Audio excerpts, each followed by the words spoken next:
안녕하세요. 저는 50대 후반 여자입니다. 이렇게 사연을 쓰게 된 것은 제 운명이라고 생각했던 사람이 최악의 추태로 저를 구렁텅이에 빠뜨린 사연을 말해드리고 싶기 때문입니다. 저는 사랑이라 생각했던 남편에게 배신을 당했지만 그 후에 다시 생각지도 못했던 인연을 만났습니다. 돌고 돌아 행복을 되찾은 저의 파란만장한 이야기 좀 들어보실래요? 저는 작은 시골 마을에서 자랐어요. 하루에 몇 번 오는 버스를 타고 나가야 장에 나갈 수 있는 그런 곳이었죠. 저희 부모님은 넓지 않은 밭을 일구며 하루하루 열심히 살아가고 계셨어요. 저희 가족의 삶이 180도 바뀐 것은 연락이 끊겼던 고모 할머니를 만나면서부터입니다. 고모 할머니는 제과점으로 돈을 벌고 주류 사업에도 손을 뻗어 혼자 힘으로 어마어마한 돈을 버신 분이었어요. 고모 할머니는 결혼을 안 해 자손이 없었죠. 고모 할머니가 검은 승용차를 타고 저희 집에 왔던 그날이 아직도 기억납니다. 그날 이후 저희 집은 읍내에 볕 잘 드는 2층 집으로 이사를 했습니다. 아빠는 농사를 정리하고 읍내에 금은방을 여셨죠. 새 집에 사는 건 좋았지만 한편으론 새로운 생활이 답답하게 느껴지기도 했어요. 읍내로 이사 간 지 1년쯤 되었던 어느 날이었어요. 저는 하굣길에 집으로 가지 않고 시골로 가는 버스를 잡아탔어요. 어느 순간 저도 모르게 버스에 올라 있었죠. 그런데 버스에서 웬 남자애가 말을 거는 게 아니겠어요? 그 남자애는 어릴 때부터 자주 같이 놀던 동네 친구 수호였습니다. 야, 너 미희 아니냐? 너네 집 이사 가고 잘 지내는지 궁금했는데 여기서 이렇게 만나네. 근데 너 되게 이뻐진 것 같다. 너희 부모님은 잘 계시지? 아, 너네 형이랑 누나도 다시 와서 공부한다면서? 새 집에서 사니까 좋냐? 어떻게 한 번을 안 놀러 오냐? 근데 너 어디 가는 거야? 수호잖아. 웬일이야. 까까머리 중학생 됐네. 와, 벌써 1년이나 됐네. 난 뭐 새 집에서 사는 건 좋은데 그냥 좀 답답하달까? 예전 동네가 자꾸 생각나더라고. 너네랑 같이 놀던 것도 생각나고. 야, 근데 너 내 소식 궁금했다는 거 거짓말이지? 궁금했으면 편지라도 보내지 그랬어. 그 뒤로 저는 가끔 수호와 함께 버스를 타고 고향 마을에 가서 또 다른 추억을 만들었죠. 그러다가 저희가 중3이 되던 봄이었어요. 어느 날 시내에서 수호를 마주쳤어요. 저는 반갑게 손을 흔들며 인사를 했는데 그날따라 수호 표정이 안 좋은 겁니다. 무슨 일 있냐고 물어도 말을 안 하던 수호는 아버지가 몸이 많이 안 좋으시다는 얘기를 털어놨어요. 수호네 아버지는 예전부터 기침을 많이 하셨는데 최근 들어 기침이 심해지고 앓아 눕는 날이 많아졌다는 거였습니다. 읍내 병원에 가봤더니 더 큰 병원에 가봐야 할 것 같다고 했다는 거예요. 그런데 집안에 돈이 없으니까 당사자부터가 치료할 의지가 없다는 거였습니다. 저는 그날 처음으로 아빠에게 부탁이란 걸 해봤어요. 수호네 아버지가 많이 아픈 것 같은데 좀 도와줄 수 없겠냐고요. 아버지는 검사를 제대로 받을 수 있는 대학병원을 알아봐 주시고 치료비도 대주셨습니다. 한 동네에서 가족같이 살던 사람들인데 모른 척할 수 없다면서요.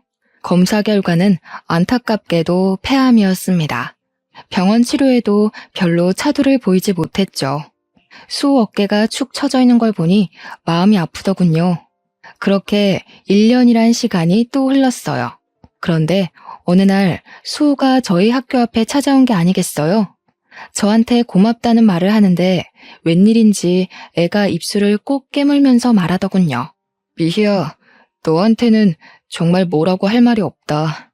너희 집에 빚진 거 내가 어른 되면 꼭 다 갚아줄게. 우리 가족 도와줘서 정말 고마워. 내가 커서 돈 벌면 꼭 너랑 너희 아버지에게 보답할게.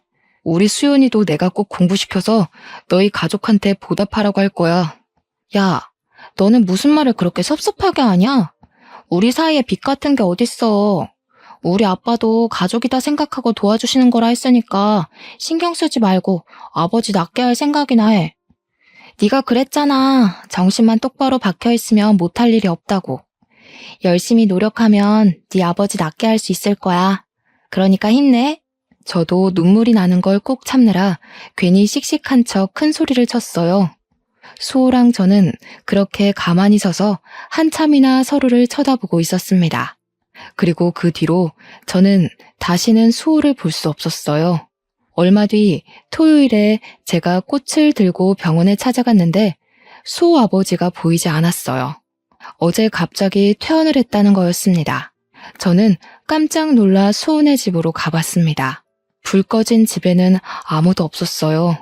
그리고 지나가던 동네 어르신에게 수호네 가족이 그동안 여기저기 진 빚을 이기지 못하고 야반 도주를 했다는 사실을 들었어요. 저는 그 자리에서 주저앉고 말았습니다. 시간은 잘도 흘러 저는 고등학생이 되었습니다.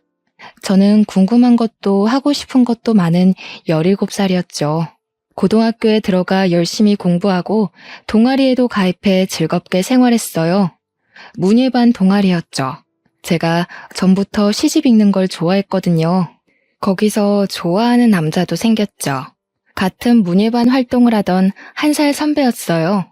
시도 잘 쓰고 음악에 대해서도 잘 아는 멋쟁이 선배에게 저는 푹 빠졌어요. 어느 날 방과 후에 시집을 보다가 말을 튼 이후로 선배와 저는 급속도로 가까워졌죠. 이 사람이 저랑 결혼까지 해버린 남자입니다. 저희는 수험 기간 동안 서로를 격려하며 건전하게 관계를 이어갔습니다. 그런데 제가 고2였고 선배가 고3이 될 때 선배 아버지가 보증 섰던 것이 잘못되어 선배 집이 망하고 말았어요.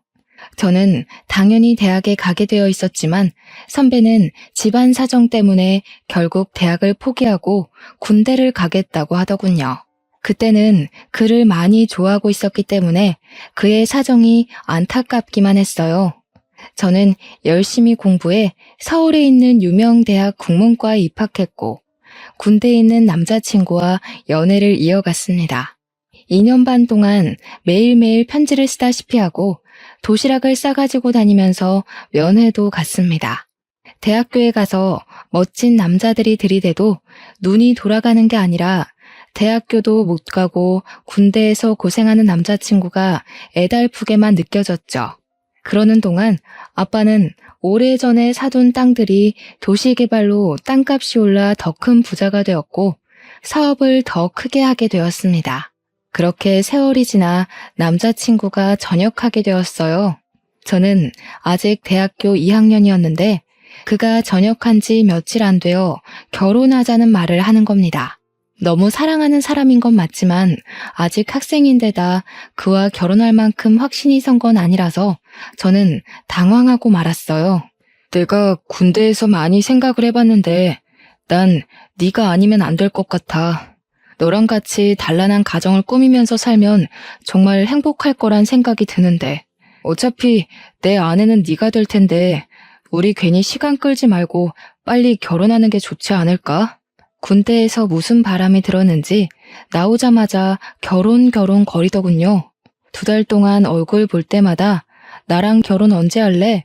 이러면서 조르는 거였어요.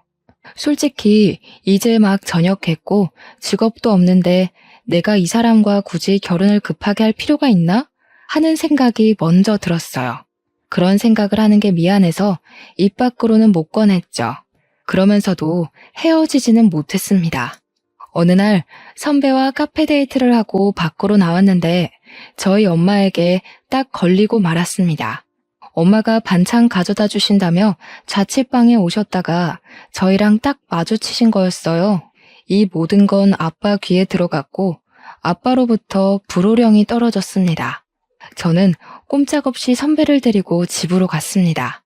엄마도 그랬지만 선배를 눈앞에서 본 아빠는 더욱 마음에 안 드는 눈치였어요. 평소 사람 좋기로 소문난 아빠가 왜 저러나 싶을 정도로 제 남자친구를 고가운 눈으로 보시더군요. 우리 미희는 어디에나 내놔도 아쉽지 않은 신부감이고 내가 더 훌륭하게 만들 수가 있어. 현실은 현실이라네. 다 큰 처자랑 그만큼 연애했으면 책임을 져야 하는데 자네는 우리 미희를 책임질 능력이 없자는가. 서로 앞길 막지 말고 이쯤에서 헤어지게나. 이런 말 하는 거 고깝게 생각하지 말게. 이렇게 기우는 결혼은 결혼 후가 더 힘들어질 수가 있어. 연애라는 게 누가 반대하면 더 애틋해지는 법이잖아요. 저는 부모님이 그럴수록 선배와 헤어지고 싶지 않다는 마음이 강해졌어요. 자식 이기는 부모 없다고 하죠. 제 쇄고집에 저희 부모님도 두 손 두 발을 다 들어버렸어요. 지금 생각하면 그때 아빠 말을 들었어야 했어요. 문제는 시어머니를 처음 만난 자리에서 이미 시작되었습니다. 졸업반이었던 저는 유명 출판사에 취직이 결정된 상태였고 남편은 배달 일을 하며 근근히 살고 있었어요. 연애는 5년 넘게 했지만 시어머니를 만나는 건 처음이라 엄청 긴장했습니다. 시어머니는 제 얼굴을 보자마자 제 부모님 재산에 대해 주파나를 굴리는 게 뻔한 대사들을 늘어놓더군요. 그 동네가 개발이 되어서 돈푼 깨나 손에 쥔 알부자들이 많기는 하지. 그렇기는 해도 그런 시골에서 돈이 많아봤자 아니겠냐. 아참, 그러고 보니 서울에도 집이 있다지 않았니? 평창동이랬나? 평창동이면 뭐 괜찮지. 너희들 결혼할 때 집 한 채는 넉넉히 해주겠구나. 어이 참 엄마도 그런 말 하지 마시라니까. 평창동 집 얘기는 뭐하러 꺼내세요? 미희 아버지가 미희를 얼마나 애지중지하시는데 어련히 알아서 해주시려고. 저희는 그냥 때 되면 결혼 준비나 잘하면 돼요. 쓸데없는 말로 초치지 마세요. 솔직히 기분이 너무 안 좋더군요. 아, 시어머니가 보통이 아니구나 하는 생각이 머리를 스쳐 지나갔습니다. 하지만 저는 브레이크 없는 차처럼 멈추지를 못했어요. 제가 그때까지 붙잡아 놓은 걸 놓지 못했죠. 그때 멈추지 못한 게 제 인생의 가장 큰 한이랄까요? 결혼 얘기가 구체화되고 있던 어느 날 남편이 말하더군요. 우리 아빠 회사에 들어가고 싶다고요. 막내딸 사위 체면을 생각하면 당연한 일 아니냐고 당당하게 요구하더군요. 우리 아빠는 말이야, 우리 어릴 때부터 부모는 물고기 잡는 법을 알려줘야지 물고기를 잡아주면 안 된다고 하셨거든. 자식들에게 맹목적으로 퍼주는 분이 아니라고. 그러니까 헛된 기대 갖지 말고 자기 힘으로 자립할 생각을 하라고. 야, 너랑 나 사이에 무슨 그렇게 따지는 게 많아. 내가 나 좋자고 이러는 게 아니라 내가 직업이 번듯해야 너도 어디 가서 꿀리지 않고 서로 좋다는 거잖아. 장인어른이 그렇게 말해도 네가 좀 더 밀어붙여줄 수 있는 건데 왜 그렇게 딱 잘라 말하는데? 그러니까 번듯한 직업 갖고 싶으면 알아서 노력하라고. 나 어디 가서 얼굴 좀 들고 다니게. 내 핑계 대지 말고 솔직히 말해봐. 제대로 된데 이력서 한번 안 내보고 하늘에서 감이 떨어지기만을 기다리잖아. 결혼 허락도 어렵게 받았는데 괜히 아빠 뿔나서 결혼 뒤집게 만들지 말고. 네가 그렇게 인정머리 없는 앤지 정말 몰랐다. 실망이야. 남편이 하는 말도 기분 상하는데 시어머니까지 전화해서 저를 닥달하더군요. 너는 애가 왜 그렇게 생각이 없니? 네가 결혼할 남편인데 주영이 말 들어보니까 완전 남말하듯 말했더구나. 주영이가 대학 못 간 게 지금도 나는 한이다. 요즘 같은 세상에 대학 못 나오면 무시당하기 십상인데 직업이라도 번듯해야 되지 않겠니? 이제 한 가족인데 주영이가 너희 아버지 회사 들어가면 누이 좋고 매부 좋고 남보기도 좋고 얼마나 좋니? 어머니, 저희 부모님 진짜 어렵게 설득했어요. 저희 아빠 자격 없는 사람한테 회사 안 물려준다고 저희 언니, 오빠한테도 함부로 자리 안 주시는 분이세요. 지금 주영 씨 회사에서 꽂아달라는 말 나오면 무슨 수를 써서라도 결혼 뒤집어 엎으려고 하실 거라고요. 참네. 무슨 놈의 집안이 잘나면 얼마나 잘났다고 그렇게 유세를 떨어? 그래봤자 너희 집도 농사나 짓던 집안 아니냔 말이야. 꼬박꼬박 말대답하는 본세가 싹수 없는 게 이제 보니 부전여전이구나. 어차피 결혼하는 거 사위한테 폼나게 한 자리 떡 하니 주는 게 사돈되는 예의지. 어디 그래 오만 유세를 부려? 유세를 부리길. 결혼하기도 전부터 골치가 지끈지끈 아팠습니다. 불행 중 다행이랄까요? 아무리 찔러봐도 제가 눈 하나 깜짝하지 않자 결국 남편이 결혼 전에 스스로 취직을 했습니다. 무슨 재주를 부렸는지 건설회사 영업직으로 떡하니 취직을 한 거예요. 직업도 변변찮은 놈이라면서 사위될 사람을 안 좋게 보던 아빠도 남편이 취직을 하자 마음이 좀 풀리신 것 같았습니다. 그래도 어떻게든 좋게 봐주려고 노력을 많이 하신 거였죠. 내가 자네한테 그동안 섭섭하게 군 거 마음에 담아두지 말게. 자네도 가장이 되고 아이가 생기고 나면 알게 될 거야. 내 말이 피가 되고 살이 되는 말이었다는 걸. 쉽게 얻은 건 쉽게 잃게 마련이네. 나는 그런 모래성에 내 딸을 시집 보내고 싶지 않은 거야. 알겠습니다, 장인어른. 그런데 혹시 저희 신혼집은 미희가 아무 말이 없던데? 신혼집은 그래도 해주시는 건가요? 아무래도 제가 취직한 지도 얼마 안 되고 하다 보니 미희가 알아서 하리라고 생각해서 여태 말은 안 했는데 시기 얼마 안 남았으니 그래도 물어는 봐야 할 것 같아서. 어허, 이 사람 아직도 정신을 못 차렸구먼. 결혼하면서 처가에서 떡이 뚝 떨어지기를 바라는 사람이 어디 있나? 자네가 그러고도 남잔가? 신혼집 얘기 한 번만 더 하면 미희가 죽는다고 나서도 이 결혼 없던 걸로 만들겠네. 아빠는 저를 불러 말씀하셨어요. 미희야, 진짜 이 결혼 해야겠니? 아빠는 진짜 걱정이 태산이다. 저렇게 책임감 없는 놈이랑 결혼해서 네가 혹시나 안 좋은 꼴 당하지는 않을지. 결혼식이 한 달 앞으로 다가온 시점이었죠. 솔직히 말해서 그 시점에서는 청첩장도 다 돌렸겠다. 결혼을 돌린다는 건 있을 수 없는 일처럼 보였어요. 너무 걱정하지 마세요, 아빠. 그 사람 말만 그렇게 하지. 또 자기 할 일 알아서 하는 거 보셨잖아요. 제가 앞으로 그런 생각 못하도록 잘 얘기하고 보필할게요. 원래 그런 사람 아닌데 집안 형편이 갑자기 힘들어져서 그런 거니까 조금만 이해해 주세요.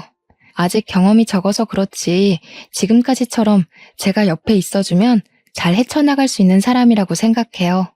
아빠의 걱정스런 얼굴을 뒤로하고 저는 결혼식을 올렸습니다. 신혼생활은 나름대로 즐거웠어요. 시어머니가 틈만 나면 귀따갑게 불평하는 것만 빼면요. 아이고, 어떻게 된 놈의 집안이 예의란 건 밥 말아 처먹었다니? 이게 날로 먹겠다는 거지 뭐야? 딸내미 시집 보내면서 빈손으로 보내는 놈의 집안이 어디 있어? 농사나 짓던 상놈의 자식들이어서 그런가 우리가 지금 이렇게 없이 산다고 무시하는 거지 뭐야? 내가 이 수모는 죽어도 잊지 않을 테니 두고 봐라. 저기요, 어머니. 저 빈손으로 오지 않았어요. 그래도 저희 엄마가 결국에는 혼수 최고급으로 다 마련해 주셨잖아요. 저희 언니랑 오빠도 막내 동생 결혼하는데 그냥은 안 시킨다고 많이 도와주셨고요. 솔직히 둘 다 취직한 지 얼마 되지도 않았는데 저희 형편에 이만큼 하고 사는 것도 감지덕지죠. 감지덕지? 참네. 내 기가 막히고 코가 막혀서 있는 것들이 더하다더니 딱 그 짝이구만. 막내딸 결혼하는데 평창동 집을 내줘도 모자랄 판에. 뭐? 감지덕지? 내가 말했지? 사람 무시하지 말라고. 새파랗게 어린 것이 지 아버지 믿고 까부는 모양인데 내가 언젠가 가서 단판을 짓고 만다 이거야. 아니, 저희 집에 뭐 맡겨놓으셨어요? 왜 뭘 받지 못한 걸 그렇게 억울하게 생각하시는지 잘 이해가 안 돼요. 저희 아빠가 누누이 말씀하셨어요. 쉽게 얻은 건 쉽게 잃는다고요. 저는 아빠 말에 공감해요. 젊어서 이만큼 고생하는 거 남들에 비하면 아무것도 아니고요. 잘났다 정말. 그래봤자 너네 집도 시고모인지 뭔지가 돈다발 들고 와서 벼락부자 된 거잖아. 주영이 취직것만 해도 그래. 내가 우리 아들 대학 공부 못 시킨 게 한이 돼서 남들한테 무시 안 당하게 해달라고 그렇게 부탁을 했건만. 내가 우리 아들을 어떻게 키웠는데 니까짓게 돈 좀 있다고 우리 집안을 내 귀한 아들을 이렇게 무시해? 귀에 딱지가 앉을 지경이었지만 나중에는 적당히 무시하는 수밖에 없다는 걸 알았습니다. 그래도 저희는 열심히 일하고 예쁜 아이들도 낳았습니다. 회사를 그만두지 않으려고 애를 썼지만 결국 둘째를 낳을 때가 되었을 때 회사에서 정리해고를 당하고 말았어요. 그래도 그때는 아이 키우는 엄마들이 회사를 그만두는 게 워낙 흔한 일이어서 어쩔 수 없다고 생각했습니다. 아들 하나 딸 하나 이쁘게 기르는 재미, 남편을 내조하는 재미로 살았어요. 그래도 남편이 책임감이 생겼는지 꽤 열심히 일해서 회사에서 제법 높은 자리에 올라갔어요. 그러는 동안 아이들이 무럭무럭 커서 둘째인 딸도 막 성인이 되었습니다. 저와 남편은 40 끝자락이었죠. 시어머니가 좀 잠잠한가 싶었더니 남편이 사고를 치고 말았습니다. 어느 날 남편이 저를 부르더니 하는 말이 글쎄 5억만 해줄 수 없느냐는 거였습니다. 저는 황당해서 입을 떡 벌리고 말았어요. 5억? 5억이 어디 애들 장난이야? 당신 지금 그걸 말이라고 하는 거야? 당신이 도대체 5억이나 되는 돈이 어디에 어떻게 필요한데? 말을 꺼냈으면 똑바로 설명을 해야지. 나 지금 꼭 필요한 데가 있어서 그래. 나 살리는 셈 치고 한 번만 빌려주라. 여태까지 당신 집에서 우리 도와준 거 하나도 없잖아. 솔직히 이게 말이 된다고 생각해? 친구들은 처가가 잘 사니까 우리도 처가 덕보고 돈 걱정 하나도 없이 사는 줄 아는데 나는 허구한 날 돈돈거리면서 살았다고. 우리 집 덕을 하나도 못 봤다고? 좀 잠잠하다 했더니만 덕을 못 보긴 왜 못 봐. 당신 용종 수술할 때 수술비, 준영이 유럽 여행 갈 때 여행비, 이번에 세영이 대학 등록금까지 아빠랑 언니 오빠들이 알게 모르게 다 내주고 있는 건 왜 입을 싹 닦아 왜? 그 정도로는 만족이 안 돼? 결국 큰돈을 뜯어야 속이 시원하다는 거야? 아니 그게 아니고 당신 집이 그렇게 부잔데 나는 돈에 죽고 돈에 울면서 치사하게 살아왔다 이거지. 솔직히 당신 집에는 5억 정도는 아무것도 아니잖아. 당신은 내가 불쌍하지도 않아? 어쩜 그렇게 인정머리가 없어? 장인어른이나 당신이나 똑같아. 남편, 아니 애들 아빠 살리는 셈 치고 5억만 해주라 제발. 내가 이렇게 빌게. 남편은 제 앞에서 무릎 꿇고 빌기까지 했어요. 무슨 일인지 모르니 답답해서 미칠 지경이었습니다. 그러던 와중 남편의 가장 친한 친구에게 전화가 와서 알게 됐습니다. 남편이 어마어마한 사고를 쳤다는 걸요. 주영이 그놈 예전부터 좀 허무맹랑한 데가 있었잖아요. 저도 말려봤는데 한탕 하겠다면서 주식에 자꾸만 쏟아붓더라고요. 그러다가 결국 회사 돈에까지 손을 댄 모양이에요. 저한테 도와달라고 부탁하는데 제가 그런 돈이 어디 있습니까? 하룻밤을 뜬 눈으로 지새운 저는 결국 다음날 남편을 붙잡고 따졌습니다. 당신 진짜 제정신이야? 당신이 어떻게 나한테 이럴 수가 있어? 내가 당신 하나 믿고 여기까지 온 거 몰라? 준영이, 세영이 아직 대학 졸업도 못했는데 애들이 알면 뭐라고 그러겠어. 애들 보기 부끄럽지도 않아? 나는 여태까지 애들한테 정직하게 열심히 살면 뭐든 할 수 있다고 가르쳤어. 당신이 그걸 다 망친 거야. 그런 범죄를 저질러서. 그래, 내가 회사 돈에 손 좀 댔다. 됐어. 어쩔래? 마누라는 25년 내내 처갓집 돈이라고는 구경도 못하게 만들지. 내가 열받아서 회사 돈이라도 좀 건드려봤다. 어쩔래? 내가 오죽하면 그랬겠니? 내가 오죽 열받았으면 그랬겠냐고. 뭐야? 처가 돈 못 뜯어먹는 게 열받아서 회사 돈에 손을 댔다는 거야? 그게 무슨 해괴망측한 논리야. 당신이랑 당신 어머니는 어쩜 그렇게 논리가 한결같이 거지근성이야? 왜 우리 집에 돈을 맡겨놓기라도 한 것처럼 돈 못 받는다고 핏대를 세우고 억울하기까지 하다는 거냐고. 그래, 억울하다 억울해. 내가 너같이 재미없는 여자랑 살면서 처가 독도 하나 못 본 게 아주 억울해서 미칠 지경이다. 난 말이야, 솔직히 네가 처음에만 그러는 거지 시간 지나면 당신이 바뀔 줄 알았어. 부잣집 아가씨니까. 내가 벌어오는 쥐꼬리만한 월급 가지고 쪼개고 쪼개면서 살림 꾸릴 줄 누가 알았냐고. 이럴 거면 내가 당신이랑 왜 결혼해? 내가 진짜 바보였네. 당신 같은 남자 믿고 열심히 살아온 내가 지금은 저 사람이 못나게 굴어도 힘들어서 그러는 거다 하면서 어떻게든 이해해 주려고 애쓴 내가 바보였어. 그날 저는 남편에 대한 모든 희망을 버렸습니다. 그러거나 말거나 남편은 매일같이 자기 좀 살려달라고 저를 닥달했어요. 모르는 체 하고 싶었지만 아빠가 감옥이라도 가면 애들이 받게 될 충격이 두려워 결국 아빠에게 도움을 청했습니다. 아빠, 준영이 아빠가 지금 좀 일이 생겼나 봐요. 보증을 잘못 써가지고 그걸 얼른 갚아야 하는데 혹시 아빠가 조금만 도와주시면 안 될까요? 그런 놈이랑 결혼해서 아빠한테 이런 부탁까지 해야 한다는 게 치가 떨렸지만 애들을 생각하면 가만히 있을 수가 없었습니다. 그런데 아빠는 제 말을 듣고도 별 말씀을 안 하셨어요. 나중에 알게 된 거지만 그때 아빠 사업이 어려워져 부도 위기에 몰린 거였어요. 게다가 엄마가 나에게 말을 못 하셨는데 아빠는 가난 말기라는 선고까지 받은 상황이었죠. 그때 아빠 마음이 얼마나 딱하셨을까요? 저는 뒤늦게 그 사실을 알고 아빠를 붙잡고 펑펑 울었습니다. 그리고 남편은 곧 싸늘해졌습니다. 저희 아빠 회사가 어려워졌다는 걸 알게 된 거죠. 그 이유를 곧 알게 됐습니다. 저한테는 말도 안 걸던 사람이 이제는 대놓고 어떤 여자와 통화를 하더군요.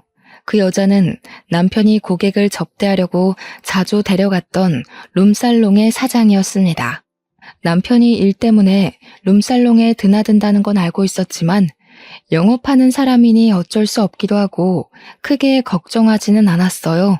남편이 자기는 그런 여자들 더럽기만 하다면서 거저 줘도 안 먹으니 걱정 말라고 큰 소리를 쳤거든요. 그런데 알고 보니 남편은 그 더럽다는 여자랑 군대에 있을 때부터 그렇고 그런 사이였던 거였습니다.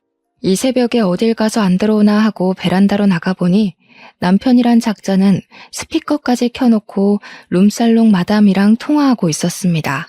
저는 조용히 휴대폰 녹음기를 켜서 그 통화를 녹음했어요. 혜은아, 나는 진짜 너밖에 없어.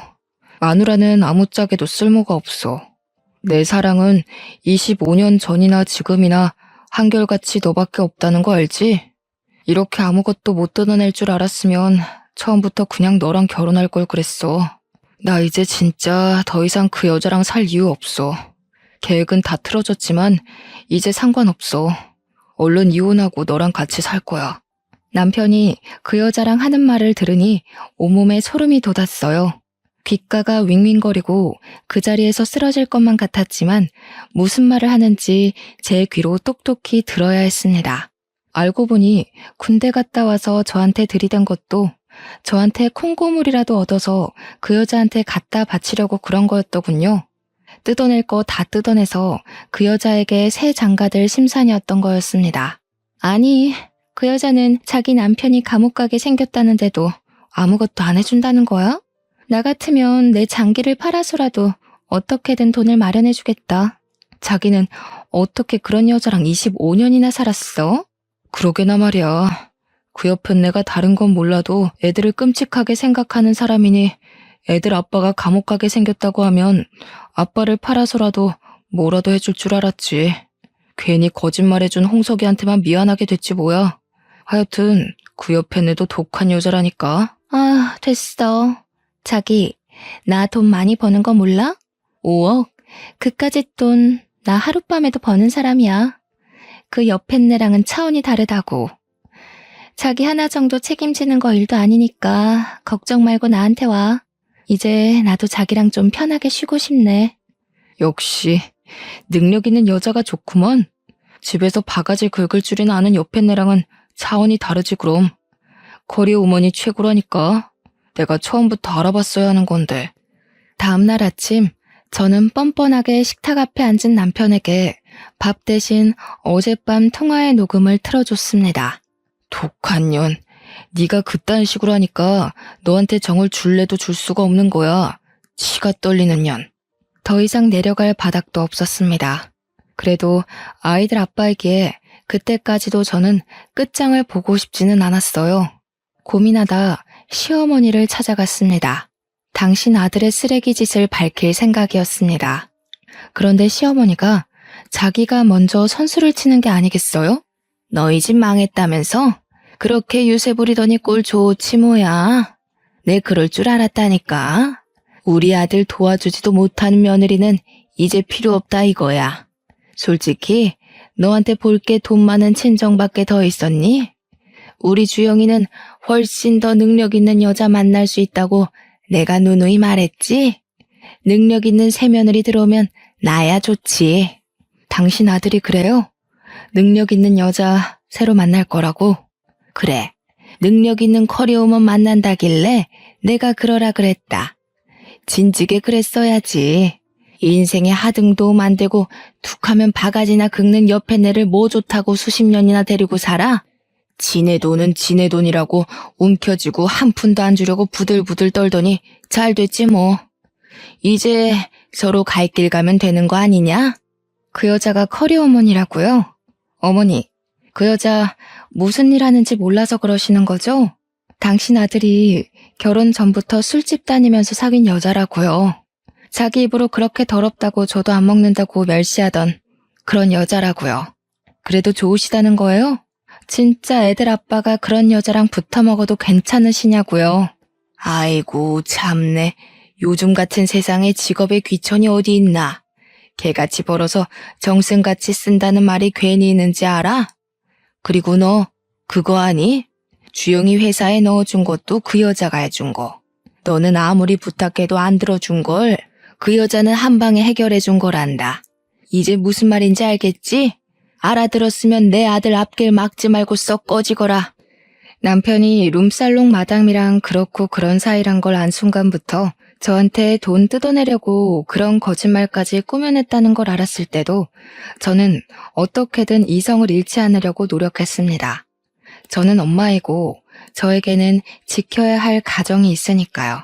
하지만 시어머니가 뱉어내는 천박한 말들을 듣고 있자니 인간적인 선을 넘지 않으려고 저 혼자 아무리 발버둥 쳐봐야 될 일이 아니라는 걸 깨달을 수밖에 없었습니다.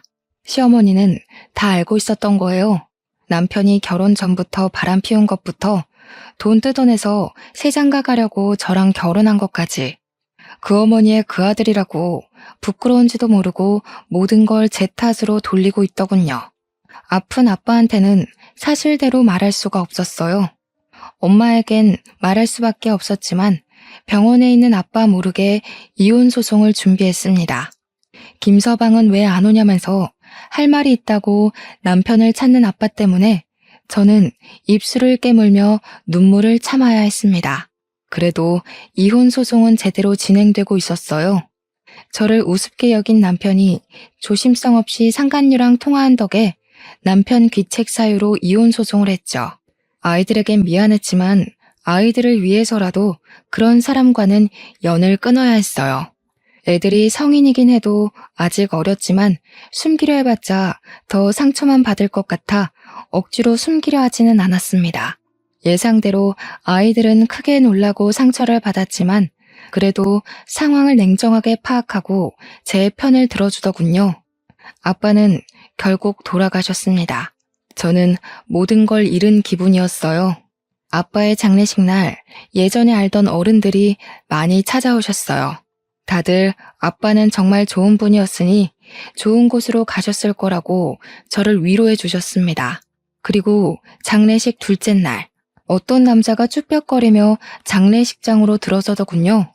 저는 누군지 얼른 생각이 나질 않아 인사만 드리고 가만히 서 있었습니다. 그런데 그 남자가 저를 울리더니 그대로 엎드려 큰 소리로 우는 게 아니겠어요? 아버님, 저 왔어요. 저 수호예요, 아버님. 너무 늦게 와서 죄송해요. 진작에 왔어야 하는데 저희 아빠 살려주시려고 그렇게 애를 쓰셨는데 저희가 말도 못하고 그렇게 가버려서 아버님 죄송합니다. 용서해 주세요. 저는 깜짝 놀라 남자의 얼굴을 쳐다봤습니다.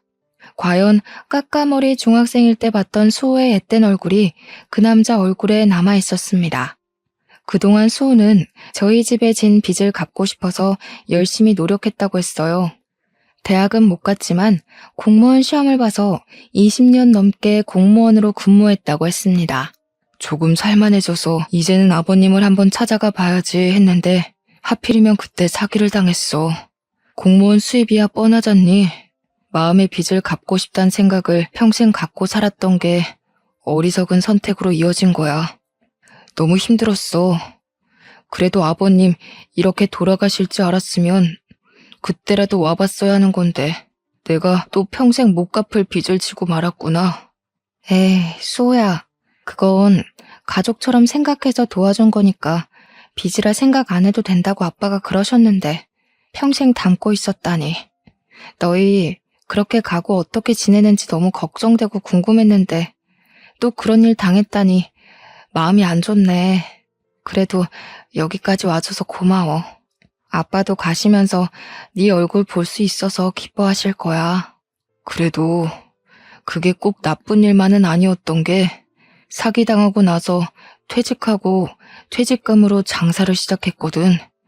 심기일전해서 죽기 살기로 했더니 장사가 엄청 잘 되어가지고 지금은 빚도 다 갚고 얼마 전엔 제법 높은 건물도 하나 샀잖니.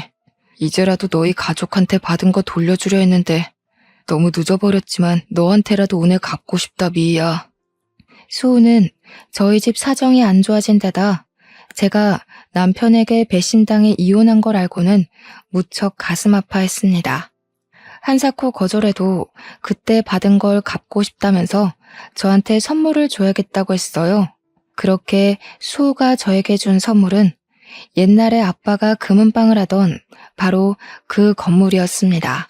진짜 이렇게까지 안 해도 되는데 수호야, 이 은혜를 어떻게 갚지? 너는 평생 마음의 빚을 안고 살았다면서 나한테 똑같이 빚을 안겨주는구나. 너야말로 빚이라고 생각하지 마. 너희 가족한테 받은 거 생각하면 이것도 아무것도 아니야. 마음 같아선 더 큰 건물 주고 싶다고 그때 우리 아빠 아프고 나서 자꾸 빚만 늘어가지. 빚쟁이들이 틈만 나면 집에 들이닥쳐서 협박하지. 진짜 죽을 맛이었거든. 다른 이웃들은 다 돈 못 돌려받을까봐 눈이 퍼렇게 변해가는데 너희 아버지만 돈 안 갚아도 된다고 다독여주시고 우리 집에 쌀도 갖다 주시고 그랬어. 우리 아빠가 그랬다고? 나는 몰랐는데. 난 너희 집 그렇게까지 힘든 것도 모르고. 너까지 동정했으면 내가 오히려 힘들었을 거야. 아저씨가 몰래 도와주신 거야. 솔직히 나 그 뒤로 너희 아빠 덕에 똑바로 살 수 있었어. 우리 아빠 돌아가시고 한동안 방황했거든. 아저씨가 아무리 어려운 상황이라도 정신만 똑바로 박혀있으면 뭐든 할 수 있다고 늘 그러셨거든. 살면서 힘들 때면 그 말 붙잡고 일어났어, 나. 참 놀라운 일이었습니다. 아빠가 몇십 년 전에 수호에게 해줬다는 그 말은 시간을 돌고 돌아 아빠를 잃고 주저앉은 저에게도 힘이 되었어요. 저는 다시 힘을 내어 아빠가 금은방을 했던 그 자리에 식당을 열었습니다. 다행히 식당은 잘 되었습니다. 입소문을 타서 몇 달 만에 줄을 서서 먹을 만큼 손님이 많았어요. 2년도 안 되어 옆 동네에 체인이 생겼고 제 힘으로 아파트를 살 수 있을 만큼 돈을 벌었어요. 무엇보다 좋은 건 저한테 사업 수완이 있다는 걸 알게 된 거였습니다. 식당이 자리를 잡기 시작하자 저는 어느 지역에 가면 이 지역에는 어떤 사업이 필요하다는 게 그림처럼 그려졌어요. 그 뒤로 여기저기 여행을 다니며 사업 영감을 받은 덕에 지금은 전국 5개 도시에 식당을 갖게 되었습니다. 저희 고모할머니처럼 저도 제 손으로 사업을 해서 자수성가를 하게 됐습니다. 여행을 많이 다니게 된 것도 사실은 수호 덕이었어요. 알고 보니 수호도 사기당했을 때 아내가 바람나서 애들까지 버리고 집을 나가버렸다지 뭡니까. 동병상련 같은 처지였어요. 수호와는 자주 만나며 서로의 상처를 보듬고 용기를 북돋워주며 옛 추억도 되새기는 사이가 됐죠. 어느 날 수호가 말했습니다. 미희야, 너한테 이런 말 하는 거 너무 쑥스럽기는 한데 나 사실은 예전에 너 좋아했다? 그거 몰랐지? 우리가 그때는 아무것도 몰라서 이렇게 많은 시간을 보내고서야 만나게 됐지만 나는 너랑 있으면 어릴 때로 돌아간 것 같이 편하고 좋아. 너만 괜찮으면 우리 남은 인생 서로 보듬으며 함께 하면 어떨까 싶은데. 저도 사실 수호랑 있으면 어린아이가 된 것처럼 마음이 편해졌거든요. 저에게 힘이 되어주고 제 아픔에 더 아파해주는 수호의 손을 기꺼이 잡았습니다. 각자 사업도 꽤 안정이 되었겠다. 아이들도 다 커서 취직했겠다. 저희는 시간 날 때마다 여행을 다니며 여생을 즐기기로 한 거죠. 몇 년이 걸린 이혼 소송에도 결국 승소해 위자료로 아파트 한 채 값을 받게 되었어요. 결혼 생활 동안 재산 증식에 기여한 것이 인정된 것이죠. 판결이 나고 얼마 지나지 않아 남편은 초췌한 몰골로 저를 찾아왔습니다. 능력 있는 여자 만나서 떵떵거리고 살겠다던 자신만만한 태세는 다 어디 가고 자기가 지금 죽게 생겼으니 한 번만 도와줄 수 없냐면서 저를 붙잡고 늘어지는 게 아니겠어요. 알고 보니 룸살롱 마담에게는 사실혼 관계인 조직폭력배 애인이 있었던 거였습니다. 그 여자는 깡패 애인과 사이가 잠깐 안 좋았을 때 전 남편을 데려다 살림을 차린 거였고요. 잘못 걸려도 한참 잘못 걸린 거죠. 이 사실을 안 깡패 애인은 노발대발해서 전 남편을 끌고 갔습니다. 실컷 얻어맞은 전 남편은 자기가 잘못한 거 돈으로 갚을 테니 목숨만 살려달라고 빌어 거래 아닌 거래에 지장을 찍었다는 겁니다. 능력 있는 여자 만나서 5억쯤은 별거 아니라더니 그 여자 때문에 그보다 훨씬 더 큰 빚을 지게 된 거였어요. 정말이지 내가 저런 어처구니 없는 남자랑 살았구나 하는 생각이 다시금 들지 않을 수 없었습니다. 이야, 내가 너한테 이런 말할 면목이 없는 거 아는데, 나도 아는데, 나 진짜 이거 안 갚으면 언제 어떻게 될지 몰라. 제발 나 좀 한 번만 살려주라 제발. 너 돈 많이 벌었다며? 너는 돈 없어도 다시 일어날 능력이 있잖아. 나는 솔직히 이제 아무것도 없어. 애들 아빠 살리는 셈 치고 아직도 더러운 입으로 애들 우는할 힘이 남은 걸 보니 당신은 아직도 멀었네. 준영이랑 세영이가 그러더라. 아빠도 아빠 같아야 아빠지. 엄마 속여먹고 등쳐먹은 더러운 인간은 아빠가 아니라고. 요즘 애들은 부모라고 무조건 편들어주고 그러지 않아. 내가 그러지 말라고 해도 아빠랑 영 끊자고 자기들이 먼저 그러더라. 시어머니까지 연락해 여태까지 안 도와줬으니 이제는 한번 도와주라고 말도 안 되는 소리를 짓거렸습니다. 아무리 그래도 애들 아빠인데 어쩌면 애들까지 너 닮아서 인정머리 없고 싹수가 없니? 너 이제 돈 많다며. 지금껏 못 쌓은 덕 쌓는 셈 치고 애들 아빠 한 번만 도와줘라. 걔가 그 나이에 무슨 재주로 그 큰 돈을 만드니? 어머니, 전 그 사람이 못나게 굴어도 전 상황이 어려워서 그런 거려니 조금 있으면 괜찮아지겠거니 했어요. 그런데 아니더라고요. 제가 이해해주면 할수록 그 사람은 점점 더 최악의 인간이 되더군요. 이제 보니 그런 인간 쓰레기 만드는데 어머니가 톡톡히 공을 세우셨네요? 어머니도 그러지 마세요. 그거 자식 위하는 거 아닙니다. 애들은 그 인간 상종도 말라는데 저는 전 남편이란 인간에게 똑똑히 한마디 해줬습니다. 우리 아빠가 그러셨거든. 아무리 힘들어도 정신만 똑바로 차리면 뭐든 할 수 있다고. 솔직히 당신 같은 쓰레기가 정신을 차릴 수 있을진 모르겠지만 자기가 싼 똥은 자기가 치우는 거라는 망고의 진리를 이제라도 배워. 배움에는 때가 없는 법이라잖아. 이제라도 배워서 제발 죽기 전에 한 번이라도 사람 구실하면서 살아. 그게 당신의 마지막 살 길이야. 이제는 정말 아무 걱정 없이 사업은 사업대로, 사랑은 사랑대로, 탄탄대로입니다. 얼마 전에는 제 아들이 결혼할 여자를 데려와 상견례 자리에 지금의 남편 수호와 함께 나갔습니다. 저희는 식은 안 올렸지만 혼인신고를 하고 부부로 살고 있습니다. 저의 가장 든든한 지지자인 남편은 이제 제 아이들 아빠 노릇을 톡톡히 해주고 있답니다. 똑같이 어려운 상황에서 대학에 못 갔지만 자기 힘으로 노력해서 일어난 멋진 새로운 아빠가 아이들에게 생긴 거죠. 제 이야기는 여기까지입니다. 제 첫 결혼은 최악이었지만 지금은 정말 행복한 삶을 살고 있어요. 처음부터 서로를 알아봤으면 좋았을걸. 전 남편이라는 쓰레기 때문에 너무 먼 길을 돌아왔네요. 하지만 저는 후회하지 않아요. 아이들이라는 좋은 선물도 받았고 아픔을 딛고 일어나는 법도 배웠으니까요. 이렇게 뒤늦게라도 찾은 행복을 여러분께 조금이라도 나눠드리고 싶네요. 여러분도 저희 아빠 말처럼 어떤 상황에서도 포기하지 마시고 행복을 찾으셨으면 좋겠습니다.